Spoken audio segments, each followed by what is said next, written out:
দুর্গাঙ্গন করতে যে টাকা খরচা হয়েছে 1100 কোটি টাকা। দুর্গাঙ্গন যেখানে করছে মমতা ব্যানার্জি নিউ টাউনে, সেটা হচ্ছে ওয়াকাফ সম্পত্তি, ওয়াকাফের জায়গা, ওয়াকাফ বোর্ডের জায়গা, সেটা মসজিদের জায়গা। এই জায়গার উপরে উনি দুর্গাঙ্গন করছেন এবং ওই জায়গার যেনারা কমিটি, তার হাফ কিলোমিটার বা 1 কিলোমিটার দূরে একটা মসজিদ আছে, সেই মসজিদ কমিটি মসজিদ করতে দেয় না মমতা ব্যানার্জি, নিজে দাঁড়িয়ে থেকে মসজিদ তৈরি হতে দেয় না, মসজিদের পানি বন্ধ করে দিয়েছে। ওই দুর্গাঙ্গন যেখানে করেছে নিউ টাউনে, সেখানে হাফ কিলোমিটার বা 1 কিলোমিটারের মাঝখানে একটা মসজিদ আছে, সেই মসজিদে পাকা ছাদ করবে কংক্রিট দিয়ে, তো ছাদ করতে দেয় না টিএমসি সরকার। সেই মসজিদে উজু করবে, তো উজু খানার পানি আসবে, সেই পানিটা মমতা সরকার বন্ধ করে দিয়েছে। সেখানকার বিজলি তার কেটে দিয়েছে। ওই মসজিদের কমিটি যিনারা মোতোয়াল্লি মসজিদের কমিটি, ওনারা সকলেই আমাদের ব্যারিস্টার আসাদুদ্দিন ওয়াইসি সাহেবের কর্মী।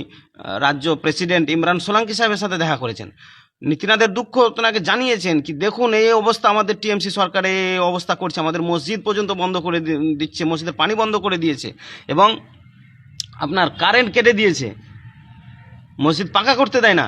তো উনি মানে সমস্ত নথিপত্র আমার ইমরান সোলাঙ্কি সাহেবকে, আমার রাজ্য প্রেসিডেন্ট মেম পার্টির রাজ্য প্রেসিডেন্ট ইমরান সোলাঙ্কি সাহেবকে দিয়ে এসেছেন।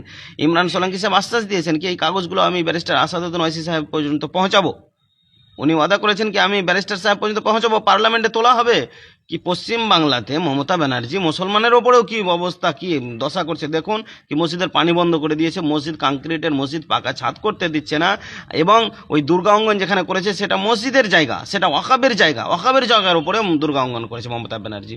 এটা সম্পূর্ণ টিএমসি সরকার দায়ী, টিএমসি সরকার নিজে থেকে করছে। ওই দুর্গা অঙ্গনকে শিলান্যাস করেছে মমতা ব্যানার্জি, নিজের হাতে শিলান্যাস করেছে। তাহলে মানুষ কি এখনো বোকা আছে?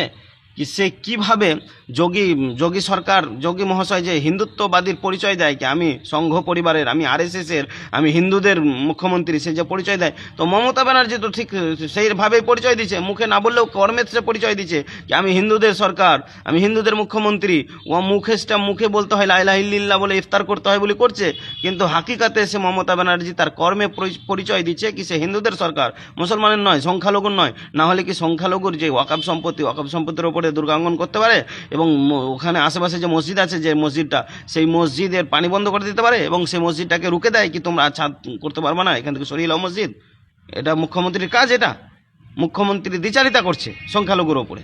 এর জবাব পশ্চিমবাংলার মানুষ দেবে, অবশ্যই দেবে। এই তো 2026 চলছে, কয়েক মাসের মধ্যে ইলেকশন, মানে কয়েকদিনের মধ্যে ইলেকশন ঘোষণা হয়ে যাবে, কয়েক মাসের মধ্যে ইলেকশন আছে।